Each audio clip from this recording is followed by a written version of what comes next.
Good evening. Welcome to Straight at 8. I'm Ridu Manan Bhardwaj. Viewers, on top of this bulletin today, we're going to tell you what the Sena Goons have done with a retired Navy officer. They attacked him, barged into his building, hit him brutally, and that person, Madan Sharma, Navy officer retired, is now bleeding in the hospital.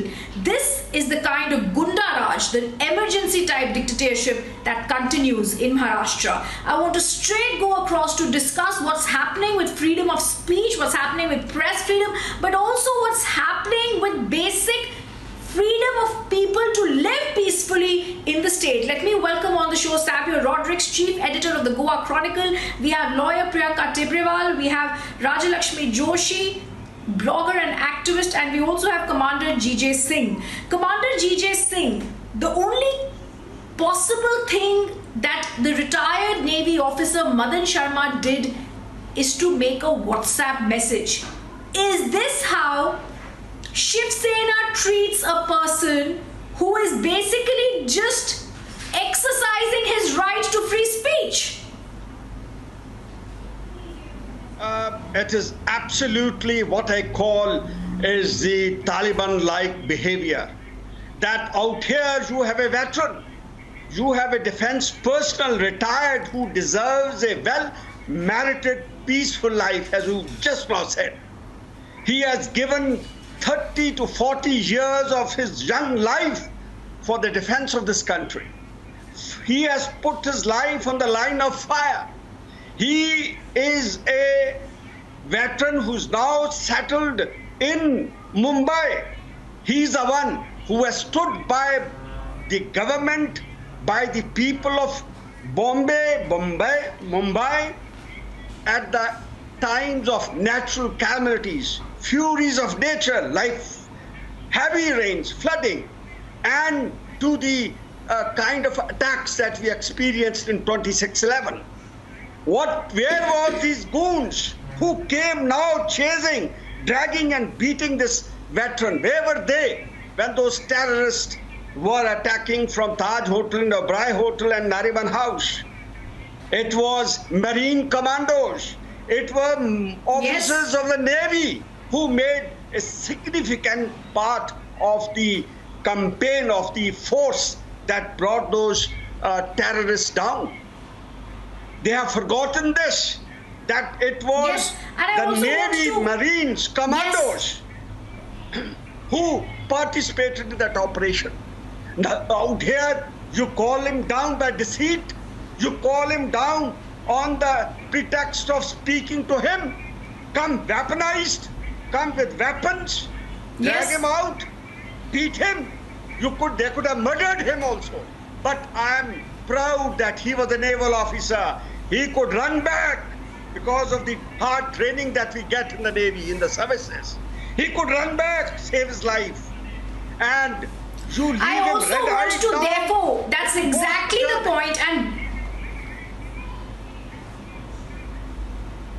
that is also what I want to raise here. As we're seeing this national disgrace by the Shiv Sena Savio, we're also seeing what the Shiv Sena is capable of. This is an undeclared emergency in Maharashtra. When you take a defense personnel, a 65-year-old retired personnel, you beat him black and blue and you leave him there only because you believe that a certain different ideology is being followed. You see, they are, God knows what they are following, but they are definitely, they are not following the rules. They are not guided by the Constitution of India, a constitution which is supreme. It is the Constitution of India that reigns over this country. And out there is enshrined the freedom of speech, freedom to live in peace, freedom to differ. That makes our democracy strong, to stand by the truth, to stand by the substance, as your channel does. Your channel is the only channel which stands by the people who are truthful, but their houses are bulldozed. Out here today, a veteran is terrorized. I mean, it is very disturbing when I see this old man red-eyed. What has he done to deserve this? To get as you said, That's right. beaten blue and black, and I mean something which is very perturbing. It disturbs me. Absolutely. And it disturbs every veteran. Absolutely. And Commander GJ Singh, I also want to therefore ask a question to Savio, Priyanka, all my other panelists. Raja Lakshmi is also on the debate. Savio, Priyanka, we've debated many times about what's happening in Maharashtra. Whether I remember what happened on the intervening night of 22nd and 23rd April when Goons attacked our editor-in-chief, and they went away, and the Mumbai police refused to file anything in that case. The case was shut down. Whether it's the hundreds of FIRs that have been filed after that, whether it is the Free Anuj movement where we see him continuing to spend his third night in jail. But Savio, this is disgraceful. Now it comes down to a blackout that's completely happening in Maharashtra. They threaten us that cable operators will block us.